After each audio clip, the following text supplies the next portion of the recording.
Բարև ձեզ։ Եթերում բուն զրույց ընտրություններ հաղորդաշարն է, ես Աննա Մինասյանն եմ։ Ընտրելու եւ ընտրվելու իրավունքը ժողովրդավարական համակարգերում երաշխավորված է։ Այսօր կփորձենք հասկանալ, թե Հայաստանում որքանով է երաշխավորված ընտրական իրավունքը, եւ այդ նպատակով այսօր իմ հյուրն է Մարդու իրավունքների պաշտպան Անահիտ Մանասյանը։ Բարև ձեզ, Տիկին Մանասյան, շնորհակալ եմ հրավերել ընդունելու համար։ Բարև ձեզ, ես եմ շնորհակալ։ Տիկին Մանասյան, իհարկե խոսելու ենք Մարդու իրավունքների պաշտպանի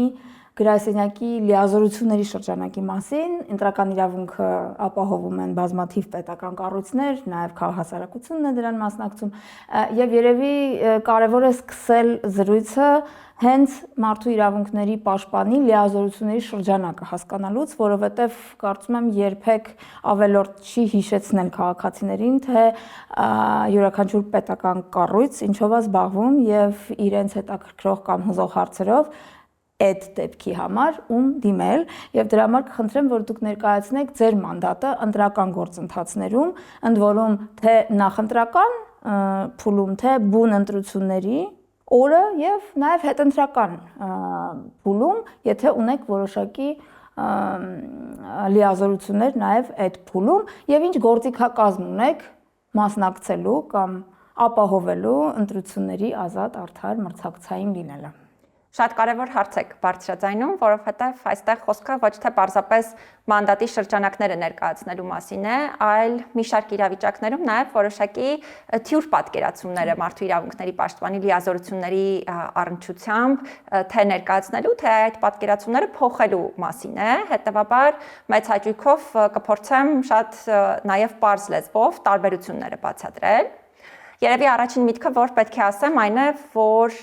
որևէ դերակատար մարդու իրավունքների պաշտպանին ընտրությունների ժամանակահատվածում կամ նախընտրական փուլում չպետք է դիտարկի որպես ընտրությունների կամ ընտրությունների օրինականության նկատմամբ վերահսկողություն իրականացնող մարմին եւ ոչ էլ ընտրությունների ընդհանուր մշտադիտարկում իրականացնող մարմին։ Մարդու իրավունքների պաշտպանը ընտրությունների ժամանակահատվածում, նախընտրական փուլում, հետընտրական փուլում, այո, ունի գործառույթներ, բայց դրանք պայմանավորված են բացառապես այդ գործընթացներում իրավունքների պաշտպանության ու խթանման մեխանիզմների հետ եւ բնականաբար չեն էլ կարող համընկնել, այլ մարմինների լիազորություններին, որովհետեւ օրինակ հաճախ կարծիքներ են արտահայտվում, որ օրինակ այս դեպքում պիտի դուք արձանագրեիք վարչական ռեսուրսի չարաշահում կամ պիտի հստակ զբաղվեիք պաստառների հետ կապված տարբեր խնդիրներով նախընտրական քարոզչության ժամանակահատվածում եւ այլն, որոնք ըստ էության դասական առումով մարդու իրավունքների պաշտպանի լիազորություն չեն։ Դրանց համատեքստում կարող են լինել հարցեր, որոնք վերաբերելի լինեն պաշտպանի գործիքակազմին եւ կփորձեմ դարձնել օրինակների տեսանկյունից խոսել։ Օրինակ, մենք ընտրությունների ու նախընտրական քարոզչության ժամանակահատվածում մի շարք դիմումներ ենք ստանում, որոնց մեծ մասը վերաբերում էր այն հանգամանքին, որ օրինակ պաստառը այստեղ պետք է փակցվեր, բայց այլ վայրում է փակցված կամ այսինչ դերակատարները պիտի փակցնեին, բայց նաև վարչական ռեսուրսի չարաշահում է տեղի ունեցել։ Սրանով բնականաբար գործիքներ որպես այդպիսին չունենք զբաղվելու, բայց օրինակ դիմում ունեինք, երբ բողոք էր ներկայացվում հարցի հետ կապված ոստիկանության գործողությունների դեմ, եւ դերակատարները նշում էին, որ իրենք անընդհատ թույլատրված վայրում պաստառ են փակցնում եւ վերադառնում են ու տեսնում են, որ պաստառները չկան ու դա անընդհատ process է եւ քանի որ դիմել էին նաև ոստիկանություն, արձանագրում էին, որ ոստիկանությունը փաստացի իրենց կարծիքով անգործություն է ցուցաբերում, որովհետև պաստառներին վերաբերելի հարցերը ինքը հասցեավորել է արդեն, բայց ոստիկանությունը խնդրով պատշաճ ձևաչափով չի զբաղվում։ Հետևաբար սրանք պարզապես մեկ կամ մի քանի օրինակներ են, որոնք ցույց են տալիս, որ այո, այս գործընթացներում պաշտպանը ունի գործիքներ, բայց դրանք ոչ միայն անսահմանափակ չեն, այլ նաև դրանք պիտի հստակ չափանիշների բավարարեն, օրինակ մեր միջազգային փորձագետները ինձ հետ շատ երկար ժամանակահատված քննարկում էին այն հարցը ու այն հանգամանքը, որ թե ընտրությունների ժամանակահատվածում, թե հատկապես նախընտրական քարոզչության փուլում մարդու իրավունքների պաշտպանը եւ պաշտպանի հաստատությունը պետք է հատկապես հրապարակային հայտարարությունների առումով շատ զգույշ լինեն, որովհետեւ անզգույշ ձևով վարվող հրապարակային հաղորդակցություն օրինակ կարող է հանգեցնել տպավորության, որ մարդու իրավունքների պաշտպանը այս կամ այն ուժի, քաղաքական ուժի համար կամ հակառակը դեմ է աշխատում, հետևաբար այս տեսանկյունից միանշանակ պետք է նաև հաշվի առնվի կառույցի ապաքաղաքականացվածության պահանջը եւ նաև այն բոլոր գործիքները, որ աշխատակազմը պետք է ունենա, բայց իհարկե այս պահին դրանց մասին շատ մանրամասն չեմ խոսի, որպեսզի նաև հանրության համար հանրամատչելի լինի ավելի։ Տիկին Մանասյան, հիմա ավելի էլի նորից շատ լավ էր, որ օրինակներով եւ պարզ բացատրեցիք որոշ ասպեկտներ ձեր գործունեության, բայց կուզեմ նաև մի քիչ ավելի ընդհանուր հասկանանք, ինչ եք դուք անում, ենթադրենք ձեզ հասցեագրվել է ինչ-որ բողոք, որը դուք կարծեցիք կամ գնահատում եք, որ այո, ձեր լիազորությունների տիրույթում է։ Ինչ եք դուք անում։ Այսինքն դուք որն է այն գործիքը, դուք դա վերահասցեագրում եք համապատասխան տեղ, թե դուք ինչ եք անում, հետաքննում եք, ինչ եք անում։ Նախ նշեմ, որ թե ընտրությունների ժամանակահատվածում, թե դրանից առաջ, թե հետընտրական փուլում մենք ոչ միայն բողոքներ ստանալու միջոցով ենք տարբեր գործիքներ կիրառում, այլ ինքներս ենք մշտադիտարկում դաշտը եւ բացի այդ նաեւ կան մի քանի բնակավարներ, որտեղ մարդու իրավունքների պաշտպանը իրավունքների խթանման շատ լայն գործառույթ ունի, մասնավորապես հաշմանդամություն ունեցող անձանց, կանանց, երեխաների իրավունքները եւ մի շարք այլ ոլորտներ, որոնցով նաեւ առանձնահատուկ զբաղվում ենք հենց ընտրությունների ժամանակահատվածում եւ իմ պաշտոնավարումը սկսելուց անմիջապես հետո ես սրանք նաեւ որպես առաջնահերթություն եմ սահմանել այդ թվում ընտրությունների համատեքստում։ Եվ եթե սկզբից կամ ձեր հարցից, մասնավորապես անհատական բողոքներ ստանալու պարագայում ինչ ենք անում, ապա պիտի նշեմ, որ կախված է բողոքի բնույթից, որովհետև օրինակ եթե անձը մեր թեժգծին ահազանգ է իրականացնում եւ նշում է, որ օրինակ իր անունը ընտրական ցուցակներում չկա եւ ինքն էլ օրինակ անձը հաստատող փաստաթուղթ չունի կամ փաստաթղթի վավերականության ժամկետն է անցել, իսկ համապատասխան մարմիններում բնականաբար բավականին երկարատև են, հա, process-ները այդ առումով, օրինակ նմանատիպ բողոքների հետ կապված շատ արագ արձագանքում ենք եւ դեպքերի մեծ մասում իրավասու պետական մարմինների հետ համագործակցության միջոցով լուծում ենք անմիջապես, հա, այդ փուլում քաղաքացիների խնդիրները։ Բայց եթե քաղաքացին բարձրացնում է այնպիսի խնդիր, որն այդ պահին լուծում ենթադրող չէ, հա, օրինակ քաղաքացին գալիս է, ասում է, որ նախընտրական քարոզչության ժամանակահատվածում հավաքի եմ մասնակցել իմ նկատմամբ անհամաչափ ուժ է կիրառել ոստիկանությունը, բնականաբար սա մի հարց է, որի նախ լուծման իրավասությունը հենց բուն մարդու իրավունքների պաշտպանի մանդատի շրջանակներում չէ, այսինքն եթե խոսում ենք օրինակ քրեական վարույթի նախաձեռնման մասին կամ ծառայողական քննություն անցկացնելու մասին, բնականաբար մարդու իրավունքների պաշտպանը չէ, որ նմանատիպ գործիքներ է կիրառում, բայց մենք անմիջապես իմ անունից հաղորդում ենք ներկայացնում տարբեր իրավասու մարմիններին եւ պահանջում ենք, որպեսզի նախ համապատասխան քննություն իրականացվի, իսկ եթե դեպքերը այնքան համակարգային են լինում ծավալի տեսանկյունից, որ դրանց պետք է նաեւ համակարգային առումով անդրադառնալ, թե ես եմ հրապարակային հայտարարություններ տարածում կամ խոսում, թե մեր տարեկան զեկույցներում են հարցերը արձանագրվում։ Բայց նաեւ ուզում եմ նշել, որ իմ ընտրությունից հետո շատ ակտիվ մշտադիտարկման աշխատանքներ ենք իրականացնում, օրինակ հաշմանդամություն ունեցող անձանց իրավունքների պաշտպանության համատեքստում հենց ընտրությունների ժամանակահատվածում միայն նախորդ տարի տեղական ինքնակառավարման մարմինների ընտրությունների ժամանակահատվածում մենք մշտադիտարկել ենք նաև մատչելիություն օրինակ ընտրական տեղամասերի, փորձել ենք հասկանալ թե հաշմանդամություն ունեցող անձանց համար ինչպես է երաշխավորվում ընտրական իրավունքի իրացումը, նաև փորձել ենք հասկանալ այդ թվում իրենց ներգրավելու միջոցով, որովհետև մեր հաստատության համար շատ նորարարական մեթոդներ ենք կիրառում, մեր մշտադիտարկման աշխատանքները այս ոլորտում պարտադիր իրականացնում ենք հենց հաշմանդամություն ունեցող անձանց ներգրավմամբ եւ նշեմ, որ շատ լավն էր փորձառությունը հատկապես նախորդ տարի, որովհետև եւ իրենք էին բավականին ոգևորված եւ մեզ համար էր դա շատ ոգևորիչ փորձառություն, քանի որ միասին էինք մեկնում եւ գնահատում բոլոր կարեւոր հանգամանքները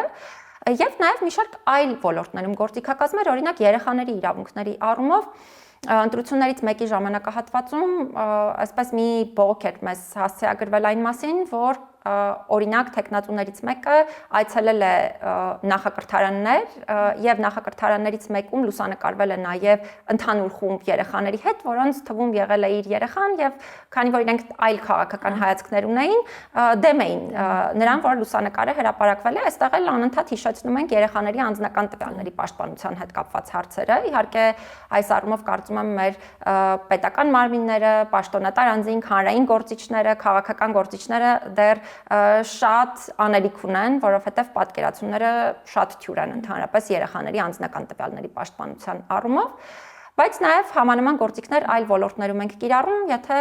հետաքրքրող հարցեր լինեն, դարձյալ ուրախությամբ կպատասխանեմ դրանց։ Շատ շնորհակալ եմ, ես եթե իմ շատ պարզ, այսպես ասած, պատկերացմամբ միշտ մտածել եմ, որ մարդու իրավունքների պաշտպանը ինքը հանդիսանում է կարելի ասել մի օղակ, որը քաղաքացիներին ինչ որ առումով պաշտպանում է պետական մարմինների չարաշահումներից կամ հնարավոր ոչ օրինական գործողություններից, ճիշտ եմ հասկանում։ Մի գործառույթը մարդու իրավունքների պաշտպանի դա է։ Երևի թե այդ գործառույթի վրա շեշտադրումը գալիս է նաև անվանումից մարդու իրավունքների պաշտպան, որովհետև այն քիչ թվով երկրներում, որտեղ այդպես է անվանվում այս պաշտոնատար անձի պաշտոնը կամ ինստիտուտը, բոլորը շեշտադրում են, որ լավ կլիներ անվանումը փոխել, մենք էլ ենք այդ ուղղությամբ մտածում եւ անընդհատ նշում, որ լավ կլինի օրինակ մարդու իրավունքների հանձնակատար անվանել, որովհետեւ պաշտպանի գործառույթը միայն իրավունքների պաշտպանություն իրականացնելը չէ պետական մարմինների կողմից խախտումների պարագայում, այլ նաև օրինակ իրավունքների խթանման շատ լուրջ գործառույթ ունի։ Օրինակ, երբ որ մենք անընդհատ խոսում ենք այն մասին, թե երեխաների իրավունքների բնագավառում ինչպիսին պետք է լինեն չափանիշները, հաշմանդամություն ունեցող անձանց, կանանց եւ այլ բնագավառներում, մեծամասամբ սա իրականացնում ենք իրավունքների խթանման մանդատի համատեքստում, եւ ես հատուկ նաև ձեր առաջին հարցի շրջանակներում խոսեցի ոլորտային մի քանի ասպեկտների մասին, որովհետեւ օրինակ, երբ խոսում ենք այն մասին, որ կանանց իրավունքների առումով շատ կարևոր է կանանց պատշաճ ներգրավվածությունը հանրային կյանքում, այդ թվում ընտրությունների միջոցով ապահովել, սա մեծամասամբ ոչ թե իրականացնում ենք այն դեպքերում, երբ ինչ-որ մեկը եկել մեզ բողոքել է, որովհետև սովորաբար այո, չենք ստանում նման բողոքներ։ Սրանք ոլորտներ են, որոնց հետ կապված մենք գրեթե բողոք չենք ստանում։ Այլ սա իրականացնում ենք հենց իրավունքների խթանման մանդատի համատեքստում։ Շատ ուրախ եմ, որ նաև դրա վրա է շեշտը, որտեվ այո, կարծատիպը կա, որ պաշտպանում եք մարդկանց պետությունից, որը նաև էլի շատ կարևոր ֆունկցիա է, որովհետև իհարկե պաշտոնատար անձինք պետքա իրենց լիազորությունների սահմաններում հարաբերվեն քաղաքացիների հետ եւ քաղաքացիները պիտի կարողանան պաշտպանություն ստանալ հնարավոր խախտումների դեպքում։ Հիմա մենք ես կուզեի դուք իհարկե խոսեցիք մի քիչ նախորդ ընտրությունների փորձի մասին։ Ես ուզում եմ այդ հարցը մի քիչ վերաձևակերպեմ եւ խնդրեմ, որ դուք մեզ պատմեք, թե վերջին տարիներին կամ ձեր պաշտոնավարման ժամանակաշրջանում մի քանի ընտրություններ են տեղի ունեցել, իհարկե համապետական ընտրություն դեռ չի տեղի ունեցել 2026-ին կլինի, բայց ձեր դիտարկումների եւ ձեր փորձի հիման վրա մարդու իրավունքների պաշտպանի գրասենյակի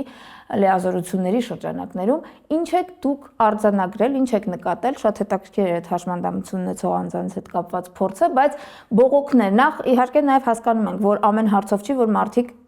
զանգում են եւ բողոքում են մեկ անկախ նրանից թե որ մարմնին եւ շատ դեպքերում էլ կարող է չիմանալ որ պետքա զանգեն կոնկրետ այդ մարմին եւ կարող է այդ բողոքների թիվը լինի ավելի քիչ քան իրականում դժգոհ մարդկանց թիվը բայց ձեր այդ դիտարկումների բողոքների վիճակագրության եւ ձեր մշտադիտարկումների արդյունքներում ինչ եք դուք նկատում վերջին շրջանի վերջին մի քանի տարվա ընտրությունների առումով իրավունքների խախտումների, իրավունքների պաշտպանության դաշտում ինչ է մեր մոտ տեղի ունեցել թիմ ընտրությունների մասին ենք խոսել։ Նախ եթե համեմատեմ Երևան քաղաքի տեղական ինքնակառավարման մարմնի ընտրությունները եւ նախորդ տարիներին տեղի ունեցած այլ տեղական ինքնակառավարման մարմինների ընտրությունները, ապա պետք է ասեմ, որ ի տարբերություն Երևան քաղաքի տեղական ինքնակառավարման մարմնի ընտրությունների մյուս պարագաներում մենք այդքան էլ շատ բողոքներ չենք ստացել, տարբեր պատճառներ իհարկե կարող են առկա լինել, բայց ամեն դեպքում սա կարևոր արձանագրում է, որը պետք է իրականացնել։ Եթե սկզբում խոսեմ բողոքների մասին, այնուհետև ավելի գլոբալ հարցերի անդրադառնամ, որոնք նաև համակարգային են ու շատ դեպքերում որպես խնդիր էլ չեն դիտարկվում, բայց մեծագույն խնդիրներից են։ Բայց եթե ի սկզբանե կամ անհատական բողոքներից, ապա բողոքների հիմնական մասը վերաբերել է ընտրական ցուցակների առնչվող հարցերին, օրինակ մենք մի քանի ահազանգ ենք ստացել, որ օրինակ որևէ հասցեում մահացած անձինք են գրանցված, կամ ահազանգեր ենք ստացել, որ անձը նկատել է, որ իր բարեկամներից մեկը, ով արտասահմանում մահացել է, դարձյալ շարունակում է մնալ ընտրական ցուցակում, կամ իր անունը չկա ընտրական ցուցակում, կամ ինքը ցանկություն ունի ընտրելու, բայց փաստաթղթի վավերականության ժամկետն է լրացել։ Ինչպես նշեցի, հավաքների համատեքստում ունեցել ենք դեպքեր, երբ անձինք բողոքել են անհամաչափ ուժի կիրառումից, կամ ունեցել ենք իրավիճակներ, երբ մենք ինքներս առանց բողոքի զբաղվել ենք լրագրողների մասնագիտական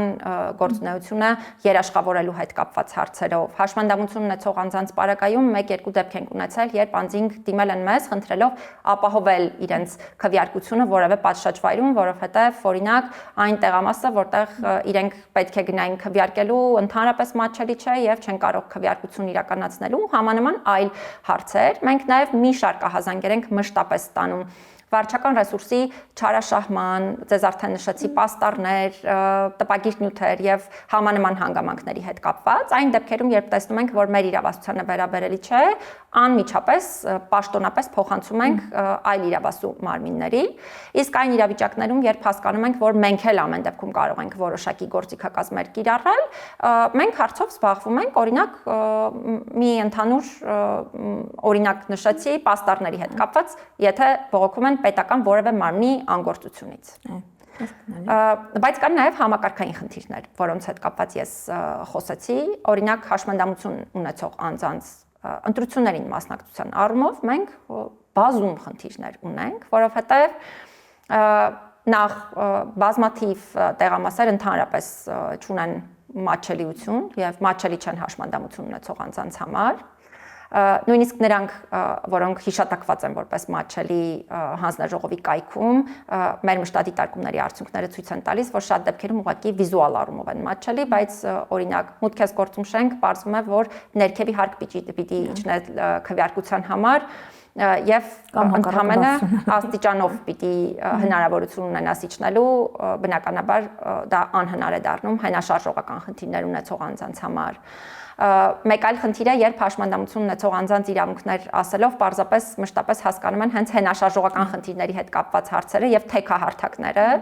բայց սա շատ ավելի լայն ոլորտ է, օրինակ տեսողության հետ կապված խնդիրներ ունեցող անձանց իրավունքների երաշխավորման եւ այլնի առումով, հետեւաբար այս առումով էլ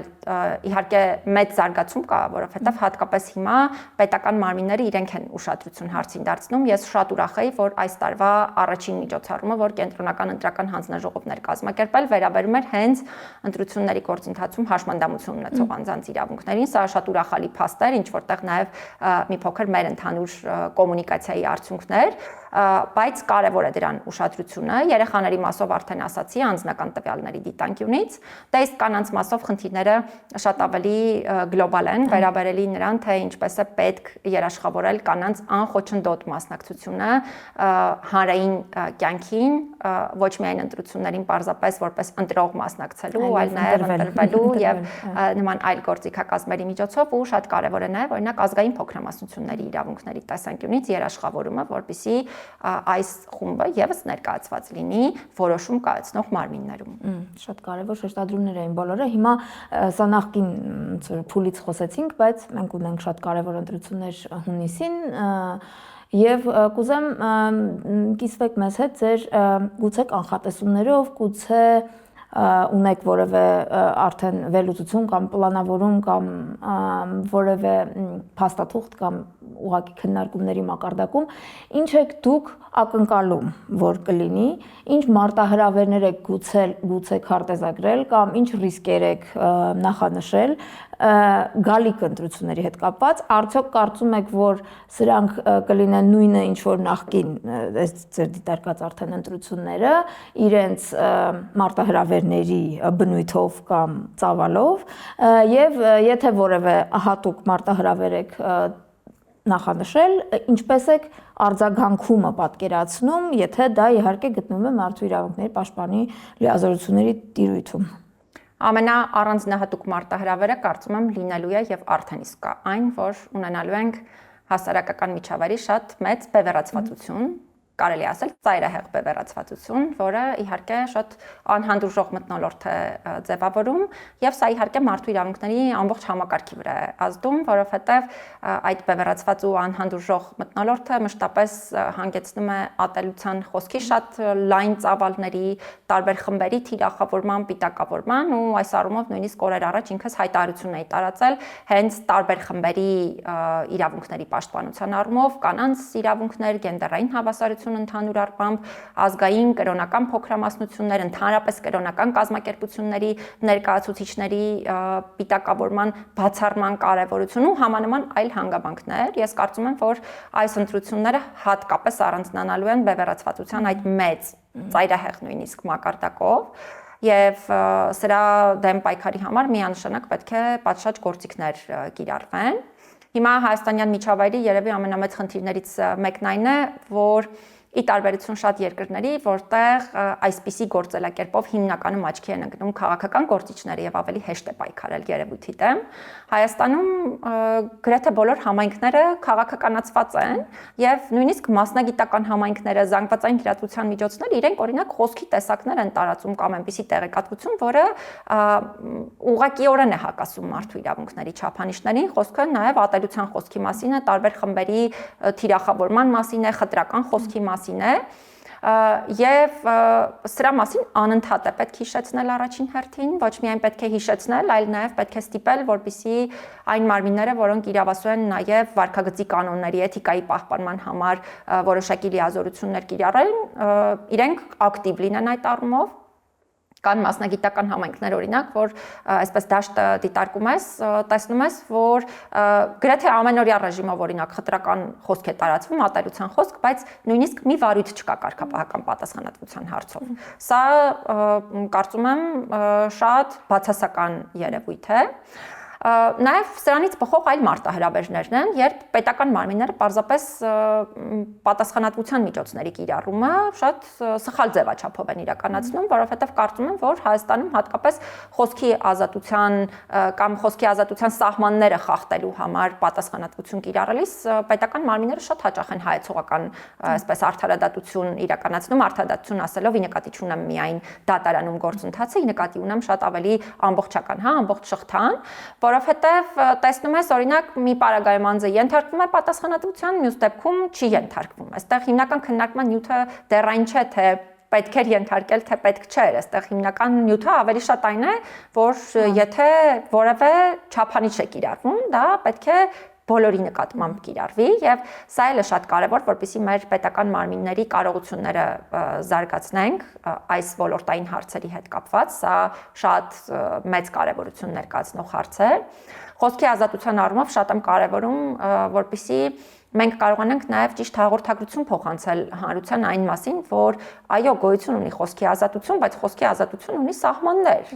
եւ միանշանակ է, որ վիրավորանք, ատելության խոսք, խտրական խոսք, սրանք խոսքի տեսակներ են, որոնք արգելված են։ Այլ հարց է, թե դրանց համար ինչ պատասխանատվություն կարող է վրա հասնել։ Սա լրիվ երկրորդ հարց է քննարկման դիտանկյունից, բայց պիտի հանրությունը ճիշտ հաղորդագրություն ստանա այս խոսքի տեսակների արգելված լինելու մասին։ Կարծում եմ սա է լինելու հիմնական մարտահրավերը, բայց կարծում եմ նաև այն գլոբալ խնդիրները, որոնց մասին նշեցի, նաև անհատական դեպքերով հարցերը միևնույն է շարունակելու են պահպանվել։ Հասկանալի է, ես մի ուղղակի շարունակություն երևի այս խոսքի ազատության եւ ատելության խոսքի կամ անընդունելի խոսքի շատ այսպես կարելի ասել բարակ գիծ է, հա, այսինքն երբ որ դու ասում ես չի կարելի ինչ որ մի բան ասել, միանգամից արձագանքում եմ, որ այսինքն դու սահմանափակում ես իմ խոսքի ազատությունը, մենք կարիք ունենք ավելի հստակ սահմանելու օրենքների մակարդակով կամ չգիտեմ ինչ որ որևէ ձևով, որպեսզի հասկանալի լինի ի վերջո, երբ որ այո, եւ նաեւ այդ պատիժը վրա է հասնում մի դեպքում, երբ որ հայեցողաբար օրինակ ասում այսա վիրավորանք էր եւ ես դա որպես դատավոր կամ որպես գործատու մեկնաբանել եմ որպես այս խոսքը որպես վիրավորանք, իսկ այն խոսքը բոլորովին վիրավորական չի։ Օրենքի մակարդակում կամ ես չգիտեմ գոնե ինչ որ ակտերի կամ որևէ ձևով կարիք չկա որևէ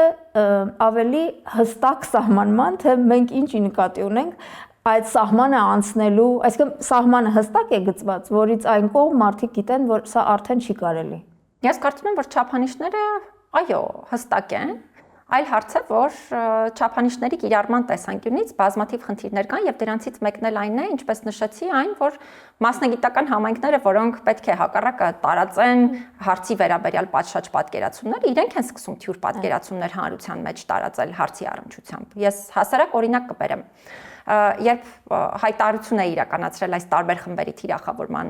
մասին, հաշմանդամություն ունեցող անձանց կամ հաշմանդամության հիմքով թիրախավորում, ազգային կամ էթնիկ պատկանելության հիմքով թիրախավորում եւ այլն, այս բոլոր օրինակները, այո, ես ուղղակի բոլորը հիմա չեմ թվարկում, նկատի ունենալով նաեւ ձեր հաղորդման ժամանակի տեսանկյունից սահմանափակվածությունը, բայց դրանք բոլորը վերցված էին թե միջազգային փաստաթղթերից, այդ թվում օրինակները, օրինակ էթնիկ կամ ազգային պատկանելության հիմքով խտրականության օրինակը եւ ատելության խոսքի օրինակը բերված էր նաեւ Եվրոպայի խորհրդի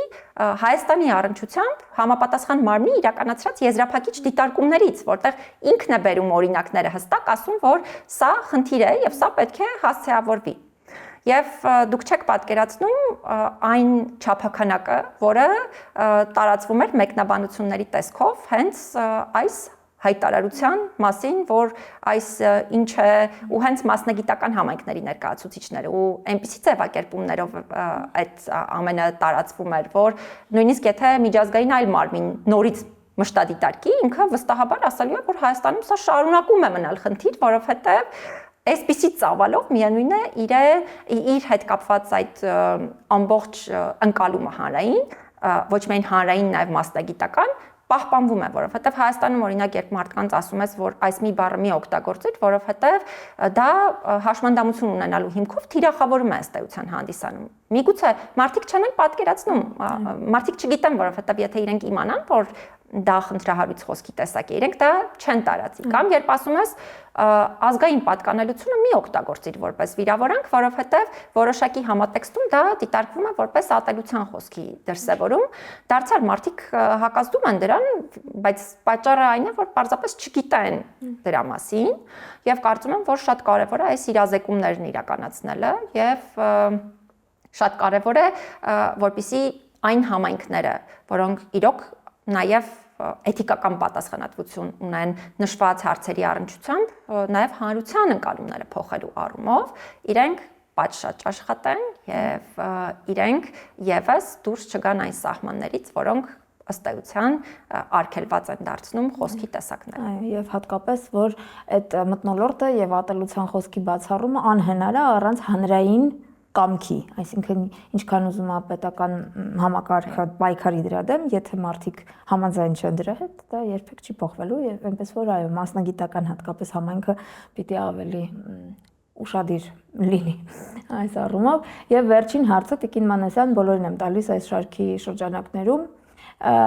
եւ կարող եք պատասխանել որպես քաղաքացի, որպես անհատ, որպես մարդու իրավունքների պաշտպան, ինչպես կուզեք, ինչ եք կարծում, ինչի պետք է մարդիկ վեր կենան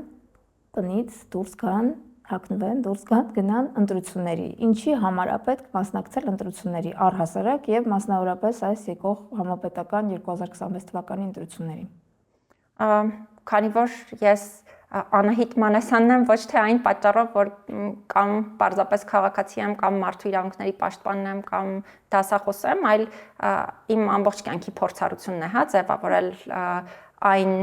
մոտեցումները, որոնք այս փուլում ունեմ, կպատասխանեմ իմ ընդհանուր փորձառության արդյունքում, այո, շատ համալիր պատասխան կտամ։ Կարծում եմ, որ ամենակարևոր բաներից մեկը կյանքում այն է, որպեսզի քեզ վերաբերելի որոշումների կայացման գործընթացին դու մշտապես մասնակից լինես, որովհետև եթե չես մասնակցում որոշումների կայացման գործընթացին, որոնք քեզ են վերաբերում, դու չես կարող ոչինչ փոխել։ Եթե մասնակցում ես եւ քայլեր ես ձեռնարկում, բնականաբար թեկուզ փոքր, բայց որոշակի քայլերով հնարավոր է փոփոխություններ իրականացնել հանրային միջավայրում եւ արդյունքում նաեւ մեր կյանքում, հետեւաբար